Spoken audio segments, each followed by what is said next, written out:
Now, if you stick by your words, you stand by what you've said, it means you remain in your position. So it's very similar to stick to what you've said. But you can also stick by someone, meaning stand by someone, meaning support that person.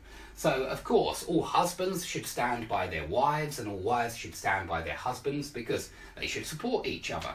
Now, you should stick to the rules in a game and you should keep to your principles in life because that shows a certain amount of consistency. It means that you're obeying the rules or you're sticking to your principles. If you defer to the experts, defer to someone, it means you say, okay, the experts know more than me about this topic, so I'm going to defer to him because his knowledge is much deeper on this topic than my own knowledge. So very often we defer to the experts if we don't feel confident about our knowledge in a certain area. If you go along with what someone has said, or you play along with what someone has said, it means you assume that what they said was true, even though you're not actually certain that what they say is true. So you very often go along with what someone suggests, just to see if the suggestion is a good one, even though you have reservations about the suggestion. And if you play along with someone, it's very similar. You pretend that you follow their idea or that you believe what they say is true, even though you don't necessarily believe it in reality. Now, if you give in or cave in to demands, or you give in or cave in to somebody's pressure, or some pressure from somewhere, it means you acquiesce. Very similar to the word acquiesce. It means you say, okay, the kidnappers have asked for £1 million and in the end I had to cave into their demands because I wanted to see my child again or something like that. So you cave into their demands, you give into their demands, you surrender, you acquiesce, you say, okay, I'll pay the money. Now, if you stand for something, you're in favour of it, and if you stand against something, you're against it. So that's a nice easy one. If you side with someone, you're on their side, but if you side against them, you're on the opposite side. If you stand up for someone, you defend them. You say that they're absolutely right and you're going to also defend their opinions. But if you stand up to someone, you stand up to an enemy. It's an enemy you stand up to. You stand up for your friends and you stand up to your enemies, because enemies will attack you, and if you're not going to be a wimp, if you're going to be strong and say, no, I'm not going to allow this to happen, you have to stand up to your enemies. Now, this next one I used on one of the comments that I wrote. Somebody made a very good comment and said that you should say NASA has and not NASA have. They were absolutely right. I think in spoken English in the UK, it's acceptable to say NASA have, but in a written essay, I would definitely go for NASA has, providing that I don't make a mistake. But I did say in the comment, the Americans lean towards always using a singular verb with a collective noun. They lean towards that particular grammar understanding. And so to lean towards means to be to support one particular opinion, to be more inclined to do one particular thing or follow one particular idea.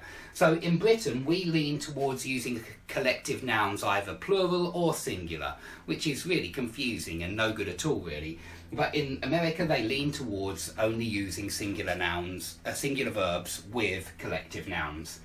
Okay, if you egg someone on or cheer them on, you try to encourage them to do something, but egg on is negative. It's more like when you put someone up to something, when you are a bad influence on that person and you encourage them to do something bad. Now, if you swear by something, it means you absolutely follow something. Let me think of a good example for this. If you swear by, some football teams will swear by the use of non-grass pitches, and it means they completely support, they think that that's a much better idea than using a grass pitch. But you can swear by anything, it just means that you completely follow it with all of your heart, and yeah, that's what you think about that particular issue. I'll try and think of some more examples for that one, but you can find millions of them in the dictionary online, so please do look before you ask below for me to give more examples.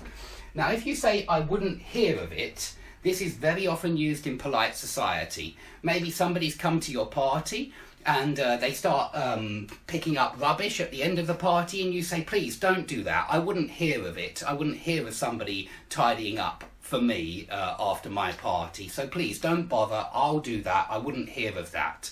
Or maybe somebody offers you a lift to a party and you say, no please, I wouldn't hear of it, I would prefer to get a taxi. So not hear of is very often used when you're trying to be polite and you're saying, you know, I wouldn't possibly do that.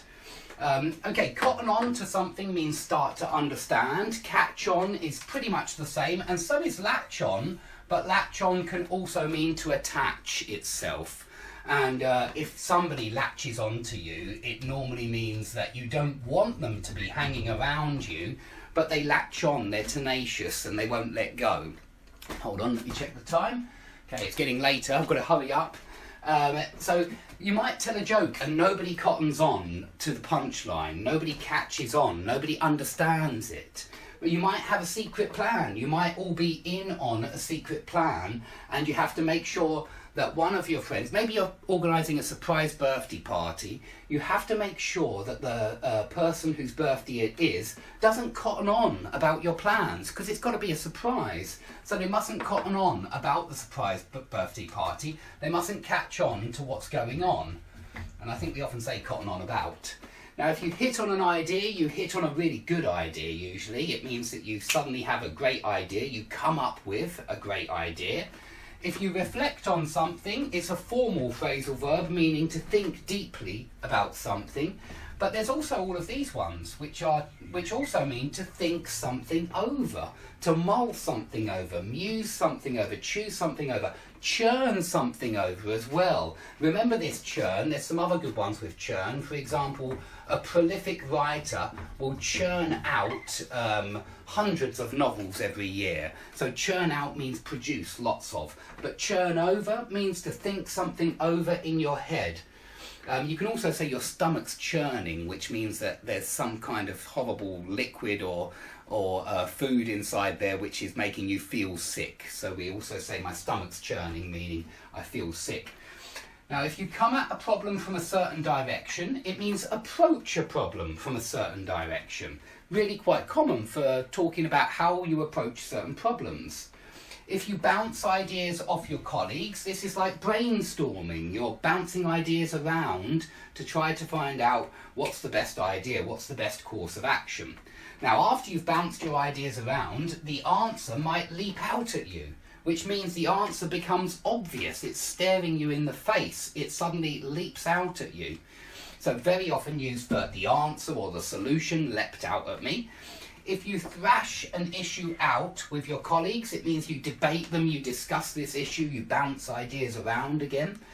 And these last three all mean to deal with some kind of problem, to deal with a difficult problem, to grapple with a problem, to wrestle with a problem, to struggle with a problem. And you could even wrestle with conflicting emotions or conflicting desires. Maybe you have two completely opposite desires. I think this is very common for humans to vacillate between two different positions, and so you might be wrestling with a dilemma where you're not sure whether you should act like this or like that, and so you're wrestling with that particular dilemma. Okay, loads of phrasal verbs there. I'm sorry I didn't think of a good example for magic away, but it just means to make something disappear as if by magic.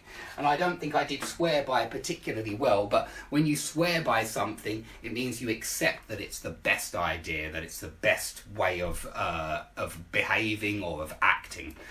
So if you have any questions, please put them under the video. Thanks everybody for watching, and I hope to see you all soon.